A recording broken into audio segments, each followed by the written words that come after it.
y la antropología teológica, bíblica. Bueno, capítulo 3 son líneas pastorales que permitan la valoración y afirmación del protagonismo y empoderamiento de la mujer afrocolombiana. El primer punto, una acción pastoral que promueva la autoestima. La autoestima de la mujer afro es muy pobre, de verdad, muy pobre, y entonces no se puede tener una pastoral que lucha por el empoderamiento de la mujer afro sin tener en cuenta la elevación de autoestima. Una pastoral afrocolombiana que tenga en cuenta plenamente la participación de la mujer. Eso es otra acción pastoral.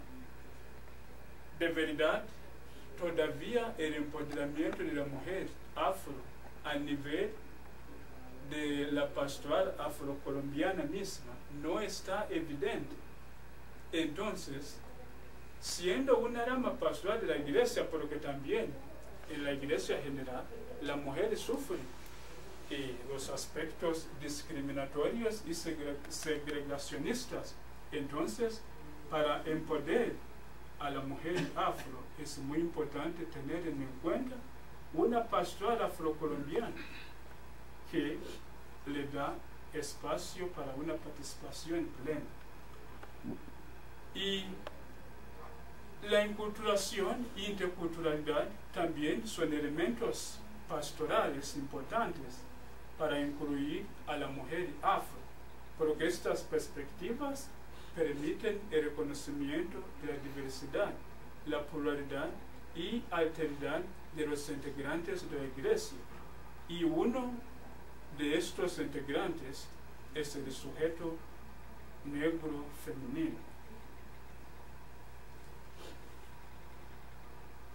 También se sugiere una acción pastoral que favorezca y despierte la conciencia ecológica de la mujer, así como hemos dicho en la realidad de la mujer, que ella tradicionalmente se empeña en cuidar del medio ambiente, pero la pastoral tiene que también apoyar ese proceso, despertando la conciencia ecológica de la mujer. Y por último, es una acción pastoral que apoya la acción afirmativa. La acción afirmativa es una normalidad cuya puesta en práctica pretende lograr la igualdad de oportunidades para los grupos menos favorecidos en la sociedad. Y este grupo es la mujer. Entonces la iglesia, como el sacramento visible del reino, tiene que apoyar ese proceso. En conclusión, a pesar de la realidad escabrosa de la mujer afrocolombiana, ella sale todavía con esperanza de su pueblo. Ella la entreteje política, familia, social, económica y religiosamente. Por ello, se puede afirmar que ella es indispensable en medio de su pueblo. Y por último, yo puedo afirmar que mujeres sin ti nada es posible. Muchas gracias.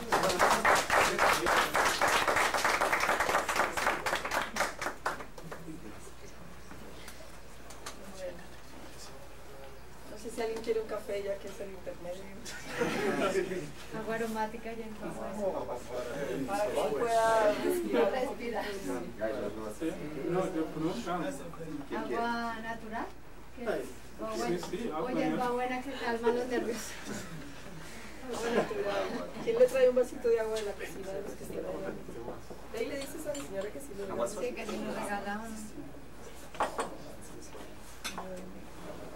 Así como rápidos. Los 2 minuticos que te sobraron. No, pero en tiempo súper. Súper, se ve que se ensayó. ¿Qué sería así? Muy bien. ¿Hay tinto o agua aromática? Bueno, sí, vamos y luego cada uno va a haber un tinto. Y tinto con cremita y así y tal, por si quieres.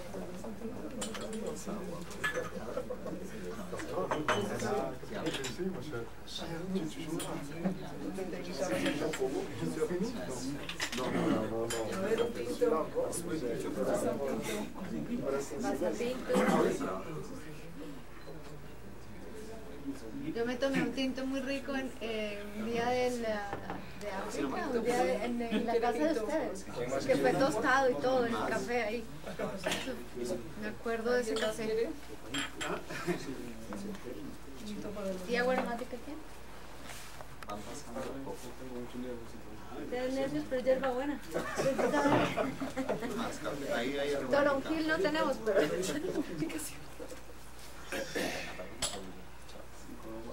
Bueno, entonces después de haber escuchado esta presentación, yo quiero destacar, pues, ya que acompañé a Lorenzo este tiempo, quiero destacar pues su interés por hacer el trabajo. Creo que un elemento importante en cualquier estudiante es que de verdad quiere hacer algo, porque si le pone pasión a aquello que está haciendo, pues primero va a tener sentido y segundo pues le pone todo el esfuerzo para hacerlo. Entonces quiero destacar esa motivación de él como persona por este tema, que al final parece que se le cuestionó que lo hiciera sobre la mujer y tal, y pues siguió empeñado en hacerlo. Entonces pues vale la pena esta motivación. Pero claro, eso no es lo más importante en este ámbito académico, siendo importante, sino también pues la consagración, la dedicación, el ser capaz de revisar las correcciones y mejorarlas realmente con bastante diligencia. Pues el fruto final yo creo que es un trabajo que tiene un hilo conductor, que tiene un problema y que intenta pues llegar a unos resultados. El problema del lenguaje siempre de todas maneras influye un poquito, entonces en el trabajo al final hay algunas cositas que todavía toca corregir. En la bibliografía esto de los apellidos y los nombres diferentes, entonces a pesar de que yo te dije algunas cosas, pero pues no quedó la bibliografía bien en el orden alfabético, pero es por estas cosas de diferente concepción de apellidos y nombres. Pero bueno, esas son cosas que se pueden suplir con una revisión, entonces antes de que pases esto, pues esa pequeña corrección. Pero yo creo que lo más importante es pues el contenido mismo del trabajo, y yo quería preguntarle algunas cosas. Primero,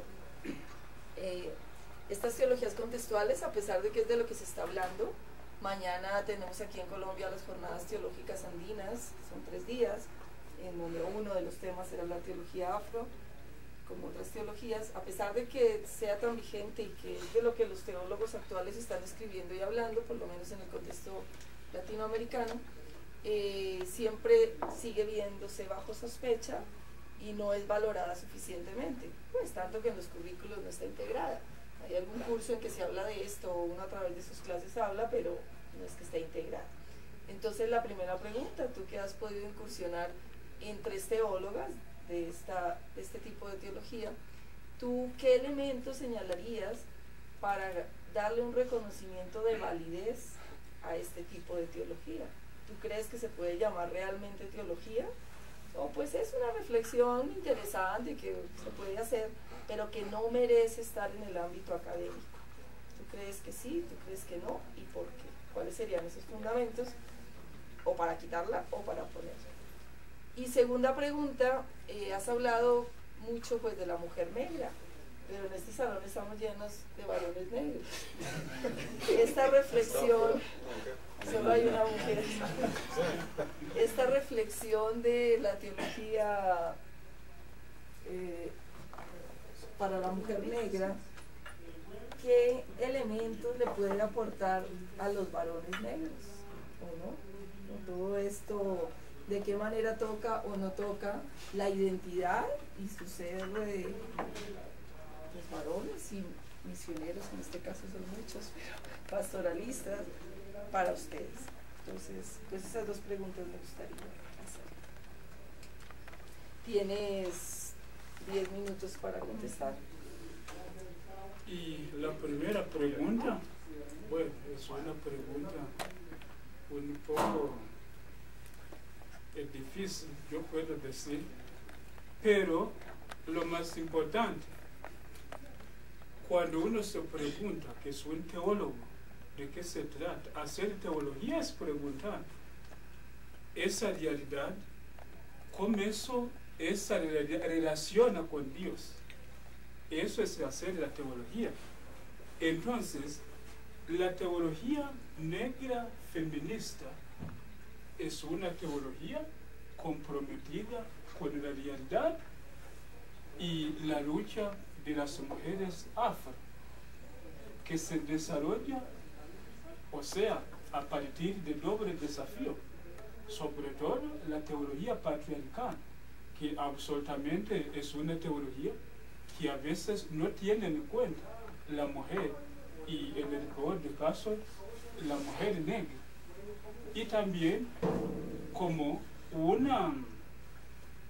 otro desafío, como una teología que parte de las experiencias vividas, la experiencia de fe de las mujeres. Bueno, esa me preguntó, ¿podemos decir que eso es una teología?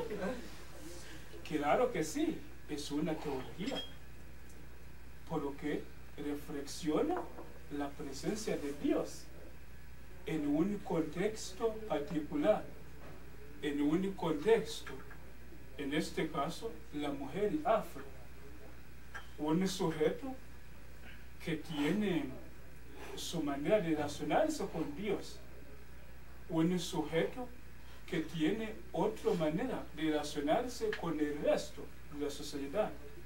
Es un sujeto que de verdad vale la pena surgir una reflexión teológica.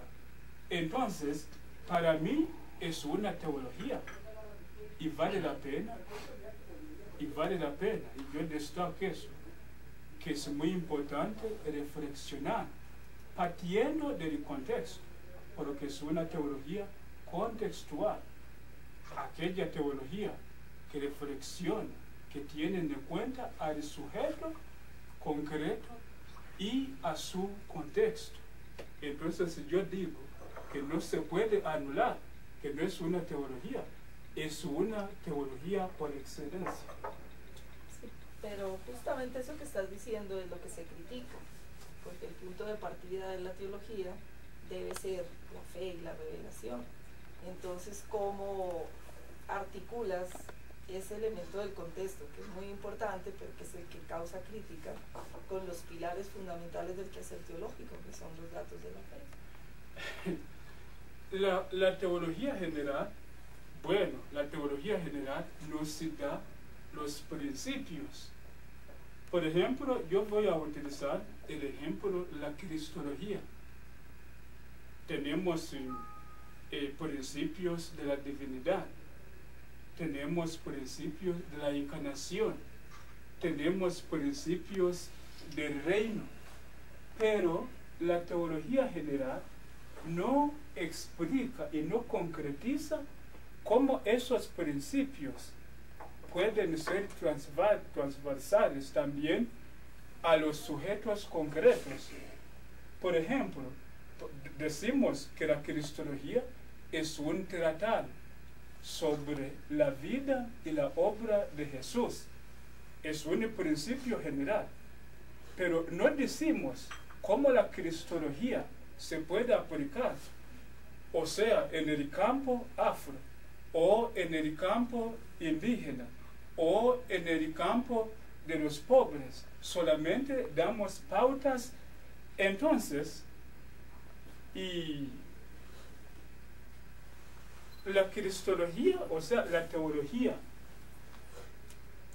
sobre todo la teología contextual, retoma la conciencia de la teología general y le interpela a ella que, oye, bajemos al concreto al sujeto concreto, que reflexionemos, que nos aterricemos, que caminemos en los zapatos de esa gente, de esa realidad en su particularidad y en su singularidad.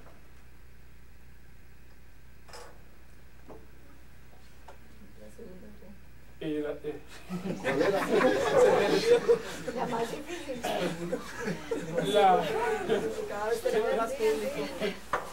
La segunda pregunta es sobre cómo, o sea, esta teología aporta a los varones negros.